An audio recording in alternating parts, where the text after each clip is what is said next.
윤석열은 도대체 왜 계엄을 했을까요? 두 가지 이 부분도 지금 아직 정확하게 드러나지는 않았거든요. 뭐 윤석열이 얘기하는 거는 다 사실 그건 뭐 거짓말이나 꾸며낸 얘기로 봐야 되잖아요. 왜 정말 계엄을 하려고 했나? 이 부분도 이제 동기 부분인데요. 그래서 뭐 이 사람이 사실은 검사 시절에 그런 얘기를 한 적이 있잖아요. 자기가 군대 갔으면 쿠데타가 꿈이었다. 그런 얘기를 한 적이 있었는데 뭐 대통령 된 다음에 뭐 그걸 갖다 굳이 네. 그런 망상을 계속할 이유는 없잖아요. 근데 2022년 대통령 된 직후에 벌써 이제 방첩사를 부활시키잖아요. 네. 군사지원사령부에서 10월 달에. 그것도 이제 참 특이한 거고 그렇게까지 할 필요가 있을까. 근데 구체적인 것은 2023년도에 최상병 사건이 네. 맨 처음 단초라고 봐요. 네. 그게 이제 탄핵의 네. 사유가 발생한 그렇죠. 거거든요. 네. 그다음에 명품백. 네. 이거는 뭐 탄핵 사유는 아니에요. 그렇잖아요. 그거는 뭐 공무 단민권자가 네. 뇌물을 받은 건 아니니까. 네. 다만 이제 창피한 거죠. 네. 그래서 이제 그해 12월 달에 이제 비상한 상황이라고 한 걸 비상한 상황 갖다가 이제 비상한 조치를 취해야 한다는 거 갖다가 네. 그해 12월 달에 국정원장 등등을 불러서 신원식 등을 불러갖고 얘기를 하는 거죠. 네. 그때만 해도 김용현은 좀 소극적이었죠. 네. 그러다 2024년도 총선에서 이제 여러 가지 뭐 런종섭 이런 문제가 네. 생기지 않습니까? 그리고 총선에서 이제 대패요. 대패를 네. 하고 그래서 이제 바로 다시 불러 모으는 거 아니에요? 4월 달에. 그래서 그때는 이미 이제 두 번째로 자기 입에서 이제 비상한 조치라고 한 네. 것이 나온 거 아니겠어요? 그때는 이거는 이 상태로 가면 자기가 결국 탄핵될 수밖에 없다. 뭐 자기 잘못이에요. 네. 기인한 것이지만 그래서 6월 달에 이제 그 군인들을 모아서 충성서약을 받고 이렇게 가는데 이제 그 다음에 명태균 사건 같은 것이 이제 발생을 하는 거죠. 네. 명태균 사건 또 다시 이제 탄핵 사유가 발생한 네. 거잖아요. 그러니까 두 개의 탄핵 사유가 발생한 거예요. 그래서 굉장히 초조해하죠. 네. 그래서 뭐 김용현이 이제 국회 연락단장 통해서 검사들은 언제 탄핵하냐, 감사원장은 언제 탄핵하냐 이런 걸 계속 물어보고 그 명태균이 이제 트리거가 이제 네. 그때 폭로하기 전에 네. 이제 그걸 마무리하려고 그걸 빌미 삼아 네. 뭐 검사를 갖다 탄핵한다든지 이런 국가 기능을 갖다 마비시킨다 이런 걸 핑계 삼아 이제 하려고 하게 된 건데 실제로는 명태균이라고 하는 두 번째 트리거 네. 이게 나오면서 이제 계엄이 아니고서는 자기가 탄핵된 상황을 갖다가 막을 수가 없다 이렇게 본 네. 것이 아니겠냐. 근데 이제 윤석열이 쭉 해온 걸 보면 야당 지도자들을 안 만났잖아요. 아예 대화 자체가 없었잖아요. 그런 거 보면 애초부터 그 여차하면 나는 계엄으로 이걸 돌파하겠다 이런 생각을 머릿속에 갖고 있었던 거 아닌가 싶은데 그 단초로 본 게 아까 말씀하셨던 2020년도에 그 대검 간부들 모아놓은 자료에서 내가 군인이었다면 쿠데타 했을 거다 뭐 이런 얘기를 했잖아요. 그렇게 볼 수 있는 거 아닌가요? 그러니까 애초부터 쿠데타 생각이 있는 거죠. 애초부터 민주주의자는 아니었다고 보고 네. 협치를 할 생각은 없었던 것 같아요. 물론 이제 대통령 선거 그날은 그 상대 후보들한테 전화도 하고 뭐 그런 일이 있었습니다만 취임사에 통합이라는 단어가 한 번도 안 나왔거든요. 네. 그것도 역사상 없는 일이에요. 그래서 이 기자들이 물어봤죠. 왜 통합이라는 단어가 안 나옵니까? 그때 뭐 너무 당연한 거 아닙니까? 네. 그러니까 벌써 그때는 이제 야당하고 협력할 생각 없었던 것 같고 방금 말씀하신 것처럼 2024년 6월에 의원식 국회의장이 선출됩니다. 그럼 보통 통상 전화를 하거든요. 그렇죠. 전화 안 했어요. 그 6월 6일 날 현충일 행사에서 만났는데 그러면은 윤석열이 지나가다가 의원식 국회의장을 딱 축하합니다. 뭐 지나가다 한 말씀이라도 할 거 아니에요. 조만간 한번 만납시다. 네. 이렇게 뭐. 근데 그냥 지나가더라는 거예요. 그 싸한 느낌이 들었다는 거죠. 의원식 국회의장은. 네. 이거 왜 이러냐. 근데 그때는 이미 그 선거에서 이렇게 지고 난 다음에는 자기가 정상적인 상황으로 갈 수는 없겠다는 생각을 했고 그때 이미 뭐 벌써 계엄에 대해서 2번 이상 그 주요 간부들 만나서 얘기한 때고 장군들 불러 모은 때고 뭐 그러니까 그때는 이미 뭐 그 전후에는 이미 계엄에 대한 그 정을 마음을 굳혔다 이렇게 보는 거죠. 네. 근데 그 부분도 사실은 지금 특검에서 밝혀져야 할 부분이거든요. 검찰 수사에서는 그런 동기 부분이 전혀 이렇게 안 나왔어요. 본인이 이제 입을 네. 닫고 있으니까. 네. 근데 지금까지 본인도 뭐 얘기하는 게 경고성 계엄이니 계몽령이니 이런 얘기를 하는 게 다 거짓말이잖아요. 근데 뭐 경고성 계엄을 했다고 할지도 언제부터 왜 경고를 하려고 했는지 이제 뭐 이제 이런 것들에 대해서는 얘기가 돼야 되는데 전혀 뭐 자기가 필요한 얘기만 하고 있고 다음 두 번째는 김건희랑 공모를 했냐. 그 중요한 부분이죠. 굉장히 중요한 부분이죠. 네. 왜냐하면 그래야지 계엄의 성격이 밝혀지거든요. 네. 그러니까 밝혀지지 않은 한 부분이 또 이 챕터예요. 네. 그러니까 내란 우두머리가 한 명만 되는 게 아니라 두 명이 될 수도 있고 내란 우두머리 공범이 될 수 있는 거예요. 누가 우두머리냐도 이제 그 중에 우두머리가 더 누구냐. 뭐 이런 예, 것들요. 예. 정말 이제 이게 세계사적으로 좀 특이하잖아요. 뭐 우리 2000년 한 뭐 최근 대사를 갖다 보게 되면 그 중에 뭐 측천무늬 뭐 이런 사람들이 있는데 이제 그걸 능가하는 어떤 사람이 있었던 거잖아요. 우리 역사에서. 네. 윤석열이라고 하는 사람은 이제 세 가지잖아요. 하나는 알코올, 하나는 뭐 이제 극우 네. 극우 유튜버들 이제 이걸 본 거고 이제 무속, 그다음에 김건희. 네. 이제 이런 거 아니에요? 이제 이런 것들이 다 겹쳐져서 있는 건데 그 중에도 무엇이 더 이 사람을 작동시켰느냐? 네. 극우 유튜버냐? 예. 예. 아니면 알코올이냐? 네. 예. 아니면 무속 신앙이냐? 응? 아니면 김건희냐? 예. 그 유신이나 5.18 같은 거를 네. 경험하지 않은 세대는 그 끔찍함, 공포 이런 것들을 체감하는 게 좀 떨어질 법도 한데요. 예. 만약에 이 비상계엄 성공했다면 대한민국 역사를 완전 암흑기로 돌렸을 일이죠. 그 암흑기가 어떤 거냐 이렇게 하면 사람들이 잘 연상이 안 되는데 사실 뭐 지금 50대 이상은 조금 느끼고 그렇죠. 있지만 실제로는 60대 이상이나 알고 있는 네. 일들이죠. 아마 그렇다고 한다면 어떤 거냐면 지금 이제 대학 가는 문은 닫고 있죠. 네. 아마 3월 달에 개강을 안 했을 거예요. 아마 군인들 총 들고 서 있었을 가능성이 높죠. 굉장히 크죠. 네. 그리고 그 학교에 들어가면 시위로 당연히 연결이 되고 하니까 못 들어가게 했겠죠. 차단했죠. 네, 차단했겠죠. 그러고 적어도 한 3만 명, 5만 명 정도는 경찰서에 연행이 되었을 거예요. 네. 그 나중에 그 노상원 수첩에도 보면 10,000명 정도를 갖다가 이제 뭐 처분한다고 돼 있잖아요. 그러니까 그 당시에 보면 5.18 때도 보면 전국에 뭐 하여간 요시찰 대상이라고 하는 사람들은 거의 다 야밤에 잡아가거나 네. 수배를 통해서 굉장히 많이 잡아갔죠. 아마. 네. 그리고 일부는 사실은 영원히 가족들하고 헤어졌을 수도 그렇죠. 있죠. 그 노상원 수첩 보면 그 수거 계획들 나오지 않습니까? 근데 이제 뒷부분에서 조금 그런 부분들을 좀 구체적으로 짚어보겠지만 만약에 그게 현실화 됐다 그러면 지금 어마어마한 어떤 공포 속에서 저희들은 살고 있었을 것 같아요. 지금 뉴스버스는 진행을 못하고 있죠. 당연히 그렇죠. 네, 저도 그렇게 생각합니다. 수거 대상 중에 들어갔지 않았을까? 뭐 1차든 2차든 3차든 그렇게 들어갔을 것이고. 뭐한 500명 정도가 존재를 했다고 하니까. 그 대한민국 유튜브는 이제 엔터테인먼트 빼놓고는 네. 없다고 봐야죠. 네. 그러고 웬만한 기업들도 사실은 다 사찰 대상이고 네. 뭐 정치자금 같은 거 동원했을 것이고 언론사는 대부분 분다했을 것이고 과거에 그러니까 유신 시절 예. 그리고 이제 5.18의 그 전두환 노태우 군사 쿠데타로 잡음했던 그 군부 정권 시절로 그대로 답습 되돌아간다고 봤어야 되는 거잖아요. 그 다음에 이제 외환 결제 같은 거 네. 이런 거 다 멈춰진다고 봐야 되죠. 네. 기업들은 거의 다 올스톱 된다고 봐야죠. 그럼 뭐 어마어마한 사람들의 대량 해고, 네. 기업의 도산 이런 것들이 같이 있었겠죠. 그래서 우리는 그런 과거를 경험해봤기 때문에 그런데 그럼에도 불구하고 아니 10시 20 몇 분경에 계엄령을 갖다가 포고를 했는데 2시간 반도 안 돼서 계엄군보다 더 빨리 달려간 시민들, 네. 계엄군보다 더 빨리 국회에 모인 국회의원들, 결국 이들의 노력으로 이제 계엄이 내란이 네. 진압된 거 아니겠습니까? 종북 반국가 세력들을 일거에 척결하고 자유 헌정 질서를 지키기 위해 비상계엄을 선포합니다. 비상계엄 해제 요구 결의안을 상정합니다. 제안 설명은 서면으로 대체하도록 하겠습니다. 비상계엄 해제 요구 결의안은 가결되었음을 선포합니다.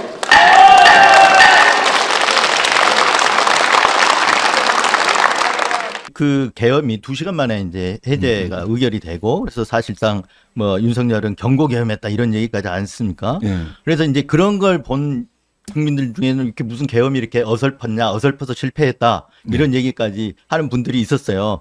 근데 쭉 과정을 보면 상당히 나름대로는 치밀하게 굉장히 준비를 했었거든요. 그 보시기 책을 이제 쓰시면서 기록하시면서 보시기 어떻습니까?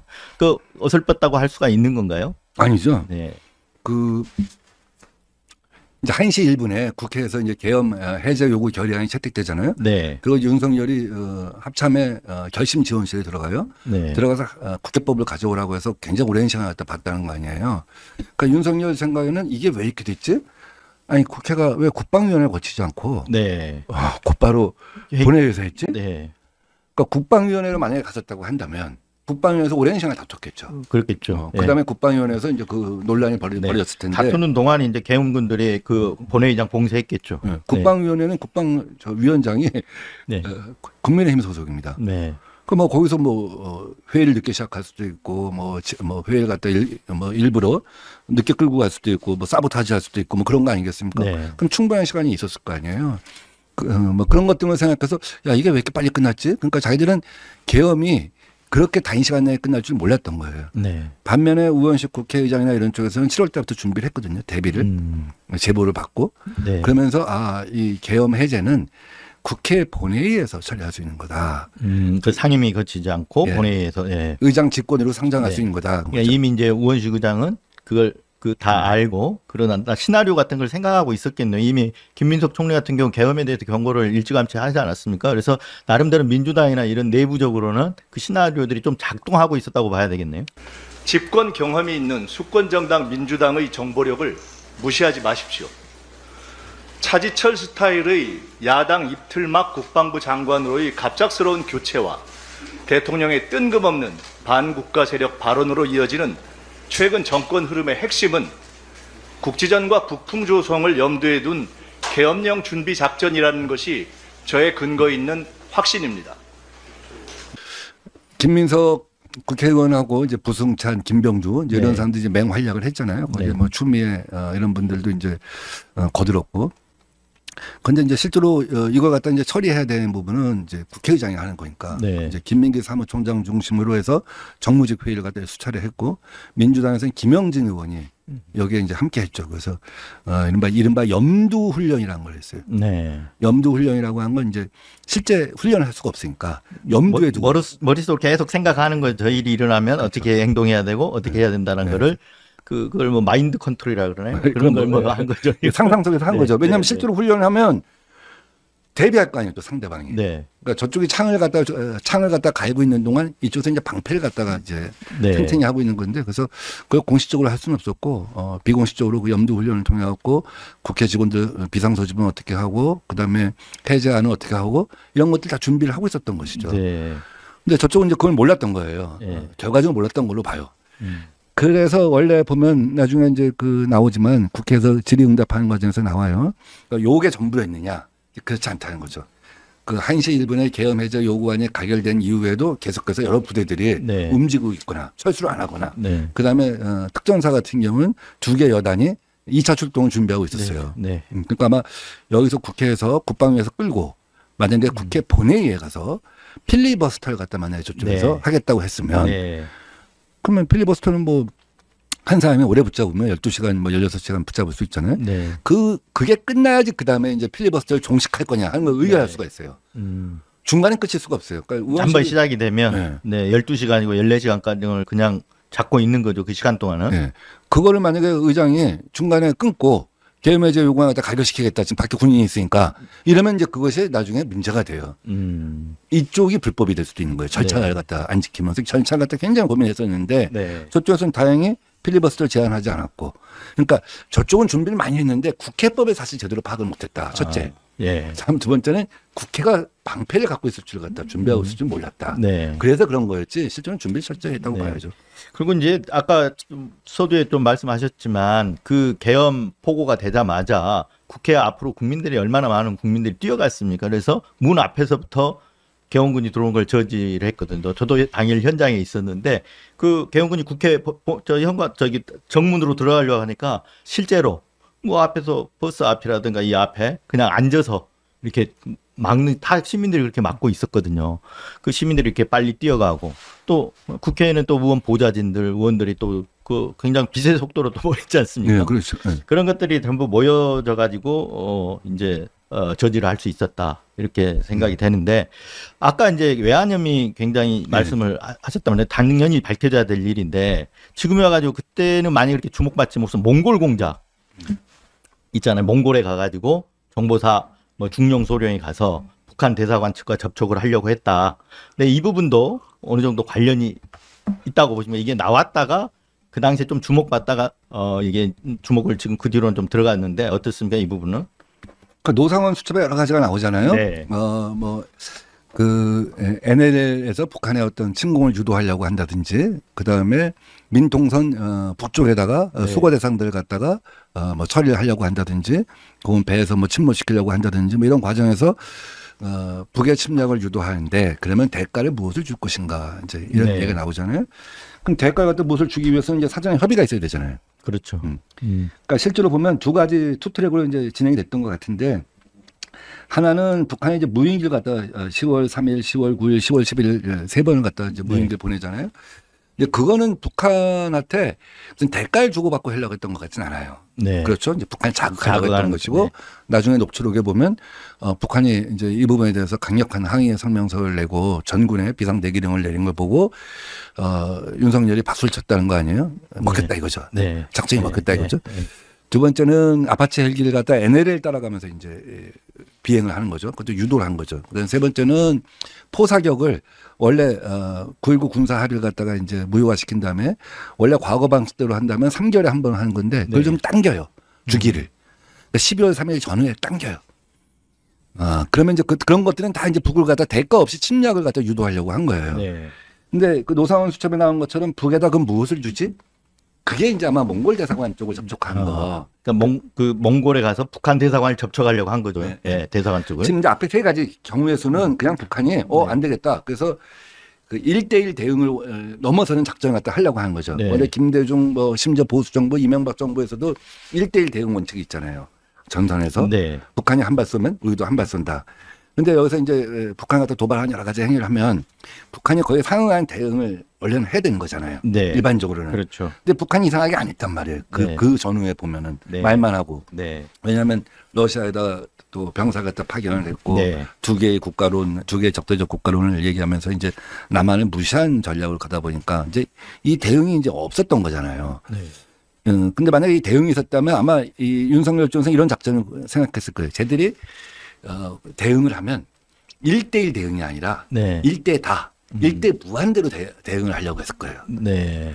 그렇게 되면 국지전이 일어나는 거잖아요. 그렇죠. 이게 한 시나리오예요. 근데 네. 지금 방금 말씀하신 몽골은 그러면 저쪽에다가 네. 야, 제발 좀 해달라. 부품 좀 줄게 해달라. 그럼 저쪽에서 아니 그걸 우리가 왜 하냐. 네. 그러면 우리가 뭐 국정원장 비자금 한 1년에 한 500억 되니까 업무 추진비, 네. 특활비 이런 거든 뭘 주겠다 이런 걸 타진하기 위해서 하려고 했던 것이 아니냐 네. 하는 가능성을 갖다가 전혀 배제할 수는 없다. 근데 그러기에는 또 그렇게 단정하기에는 조금 약간 어렵죠. 그 국정원장 예를 들어서 특활비 있다 그러면 쓸 수 있는 업무상 쪽으로 국정원에 쓸 수 있는 돈이 크다고는 하지만 저쪽에서 요구하는 돈도 어마어마하게 막대할 건데 저는 그게 그래서 현실성이 이제 그 사람들이 이제 움직인 건 사실이니까 그렇지만 이게 좀 현실성 있는 계획이었을까 이런 생각은 좀 들더라고요. 그렇죠. 네. 그러니까 이상민 32억 이런 거 갖고 할 수 안 없는 되죠. 거죠. 그렇죠. 국정원장 1년에 한 4, 500억 쓰는데 그걸 다 그것도 연말이잖아요. 네. 그럼 1년께 거의 소진됐을 텐데 그걸 남은 거 갖고 그걸 달러로 바꿔서 한다고 해서 북한이 그 정도를 갖다가 300억 갖고 200억 갖고 그래 우리가 해줄게. 이건 힘들 거다. 그다음에 중령소령급이 가서 네. 몽골 대사관 대사 만나갖고 그게 되겠냐. 중국 대사도 네. 아니고 몽골 대사는 좀 어떻게 보면 중국에서 보면은 좀 그렇죠. 체급이 낮잖아요. 네, 맞습니다. 그 정도 고도의 공작을 하려면 중국에 있는 북한 대사관에 접촉하든지 이래야 됐을 거고 직급도 좀 너무 낮고 네. 12월 3일이라고 한 거 상정해서 보면 너무 촉박하고 그런 거 같아 완성하려면. 네. 그래서 약간 진짜 이게 그런 의도를 갖고 접근한 것이냐라고 회의적으로 볼 수도 있는데 현재 드러난 것이 이거잖아요. 네. 그렇죠. 드러났죠. 그건 드러나지 않은 네. 것이 또 있을 수 있잖아요. 그런데 추가로 드러난 부분이 아까 얘기했던 이제 한쪽은 몽골이고 또 이제 문상호 정보사령관이 대만에 가가지고 대만 군사정보국에다가 그 비상계엄이 우리가 됐을 때 지지를 요청해서 그때 민진당에서 그 나중에 계엄 해제 의결 직후에 우리 쪽에서는 의결이 됐는데 거기다가 그 지지하는 그 입장을 올리기도 했었잖아요. 그러니까 몽골 대사관만 접촉했겠느냐. 네. 다른 게 더 있을 수 있는 거죠. 이제 그런 네네. 말하자면 남침을 유도하기 위한 금전적 대가라고 한다면 그다음에 이제 또 하나가 이제 지금 방금 말씀하신 네. 이제 타이완 민진당 쪽에 이제 접촉을 한 건데 그것도 좀 그래요. 야 그럼 타이완은 도대체 뭘 갖다가 반대급부가 있어야 될 거 아니겠어요? 반대급부 없이 타이완이라고 해서 쿠데타에 대해서 동조한다 안 한다 네. 하는 얘기가 할 수 있겠어요? 그러면 그것도 약간 논리적으로 좀 모순되는 게 그러면 이제 늘 우리가 생각하는 게 중국이 이제 완정을 하겠다는 거 아니겠습니까? 완정, 네. 타이완을 갖다가 이제 침공을 해서 통일을 하겠다. 그랬을 때 제일 이제 관건된 것이 주한미군 아니에요. 네. 2시간 내에 갈 수가 있는 곳이니까. 그렇다고 한다면 그 주한미군이 거기에 관여하지 않도록 하겠다. 무슨 뭐가 있지 않는 한 그런 것들을 뭐 타이완이라고 해서 어떻게 보면 내정 간섭적 요소가 있는데 집권당에서 그런 걸 갖다 주고받을 수가 있겠느냐. 그 참 이제 보이지 않는 또 무엇이 또 그렇다고 한다면 내재되어 있기 때문에 그런 네. 것이 우리가 나온 것이 아니겠냐. 그러니까 네. 몽골 접촉도 빙산의 일각일 수 있고 타이완 접촉도 어떻게 보면 빙산의 일각일 수도 있지 않냐 하는 이제 의혹은 갖고 봐야죠. 그러니까 지금까지 드러난 게 또 다가 아니다라는 거죠. 지금 또 추가로 더 드러날 수 있는 것들. 이 예. 물 밑에서 일어났던 일들이 더 있을 수 있는 거죠, 뭐. 그렇게 보면 지금은 좀 어설프죠. 네. 이진동 대표님 말씀하신 것처럼 좀 뭐 이게 좀 너무 어설픈 네. 어설프게 일이 진행된 건데 그래서 이제 우리가 보면 그냥 어설프게 진행되는 것 해프닝 혹은 다른 차원, 낮은 차원, 별개의 차원 이렇게 볼 수도 있지만 우리가 수사를 하는 입장에서는 최대치를 놓고 봐야 되잖아요. 그렇죠. 최악의 경우를 다 놓고 봐야 되잖아요. 그래서 다른 어떤 빙산의 일각이지 않을까. 무엇을 더 꿰맞추면 모자이크를 꿰맞추면 전체가 더 날 수 있지 않을까 하는 생각은 갖고 있어야 되겠죠. 수첩은 70페이지에 이렇게 달하는 걸로 이제 알려져 있는데 이 방대한 내용 중에 조금 아직 저희가 더 주목해봐야 되는데 간과하고 있는 부분들이 뭐 있습니까? 제가 보니까 크게 나눠보면 국지전 유도 의혹 부분이 있고 그리고 이제 그 수집 아까 이제 반체제 인사들 수집 해갖고 분류 대상 그 명단이 있고 그리고 수거 조치한 그걸 이제 어떻게 처리한다는 처리 방법이 나오고 뭐 이런 것들로 이렇게 구성이 되어 있는 것 같은데 좀 우리가 여기서 이 수첩 내용 중에서 놓치고 있는 부분들이 혹시 있을까요? 제가 볼 때는 그렇게 해서 국회를 갖다 장악하고 계엄이 이제 계엄을 해제할 수 없을 정도로 의원들 갖다 수거해 놓고 나면 그다음부터 이제 2단계, 3단계 계획은 불러서 집행할 수 있지 않았겠냐 하는 생각이 들어요. 왜냐하면 봐요. 그날 7시에 경찰청장하고 서울청장을 갖다가 삼청동 부르잖아요. 그래서 그때 처음 지시하잖아요. 그러니까 전 공권력적인 어떤 그 집행단위를 갖다 만들지 못했다. 그렇게 만들려면 금방 드러나게 되니까 필요한 부분에서만 이렇게 딱 집행을 하고 그 다음에 이렇게 확대시켜 나가려고 했던 거 아닌가 그런 생각이 듭니다. 그렇죠. 정확한 분석이죠. 네. 그런데 이제 이거 보면 그 수거 대상 처리 방안 그러면 바닷속에다 시한폭탄을 터서 바닷속에 수장시키고 뭐 무인도에다가 넣어서 폭탄을 활용하고 또 전부 이런 계획들인데 그 현실성은 있습니까? 거기까지는 아직 본인은 이제 어떤 그 머릿속에 있는 거죠. 본인의 머릿속에 그쪽의 염두 훈련이라고 봐요. 거기까지는. 그래서 이제 완전히 이제 장악을 해버리면 여의도를 장악하고 나면 그다음부터 이제 자기들 세상이니까 그다음부터야 뭐 2단계, 3단계는 신속하게 갈 수 있었겠죠. 또 헤드쿼터를 만들어서 집행이 됐을 텐데 우선은 내각도 완전히 계엄적으로 조직이 되는 게 아니잖아요. 내각당 그것도 그렇고 여러 분야의 것이 다 준비가 안 돼 있는 단계이기 때문에 우선 1단계를 갖다가 하려고 했던 것 1단계를 그러니까 이 망상계엄의 전체 시나리오 중에 1단계가 그 용산의 장군들 중심으로 진행이 됐을 거고 그것이 됐으면 2단계로 갔을 것이다 이렇게 보는 거죠. 2단계, 3단계까지 진행됐으면 진짜 이런 학살들이 사실 실행이 됐을 가능성도 있는 거네요, 그럼. 그건 이제 그쪽의 꿈이죠. 그쪽의 망상이죠. 만약에 이제 그렇게 됐으면 우선 이렇게 생각해봐요. 자, 우선 여의도에서 그날 2,000명 모여서 3,000명 모이고 4,000명 모이기 시작했잖아요. 밤 12시 새벽 0시 0분에 국회 출입 기록을 보면은 국회 사무처 직원이 500명이 들어왔어요. 보좌진도 한 500명 들어왔어요. 외곽에 있는 사람이 우선 2,000명에서 한 4,000명까지 늘어났잖아요.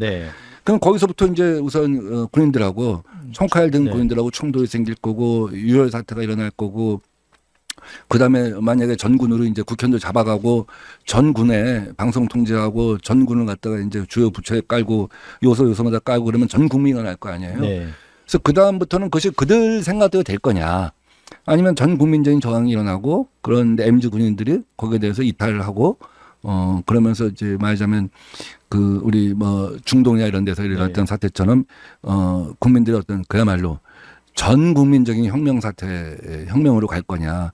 그건 이제 힘의 대결 문제인데 저는 네. 그들의 망상대로 되지는 않았을 거라고 봐요. 그 우리 국민들이 그걸 다 이겨냈을 것이다. 이렇게 뭐 보는 거죠. 이겨내겠지만 그 과정에서 엄청난 어떤 유혈국이 벌어졌을 가능성이 있는 거죠. 그렇게 됐다면. 어마어마한 네. 상황이 벌어지고 올스톱 경제 올스톱 되고 뭐 하루 아침에 뭐 나라가 추락하는 거죠. 네.